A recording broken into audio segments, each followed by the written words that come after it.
后来乡亲啊，咱继续要来讲有真侪意外拢互人想袂到。来看这件意外是发生伫新北市的一个停车场，迄个哪吒拄好压起来，一台车拄好驶出去，就连哪吒也未落来的迄个浪棚，一个先生停车费拄立好，行快步要去驶车，拄好行过，迄个哪吒拄好落来，位的下头甲降落去，哀一大声，老火老地。天白遮毛，好佳哉，无伤着目睭。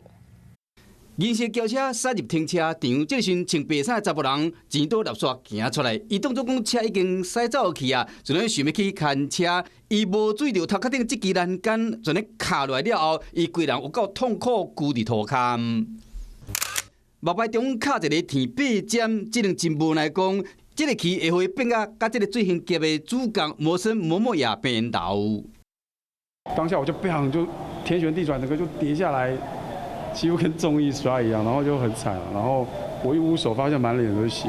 代志发生伫新北市的三重埔这个地下停车场，现场来看卖，只要有车经过，高啊就会升起来差不多5秒钟，要过老人通过，有影无感应的装置。这个栅栏的高度，如果是像我这样子，甚至于是女生或者小朋友，他如果爸爸在缴费的时候冲出来。那是不是小朋友会被打到？那可以防止像我这种呆子闯进去的措施做好一点。等到车子一进到这里照到号码的时候，他往前冲，开到这里闸门一定开，开了。当车子的车尾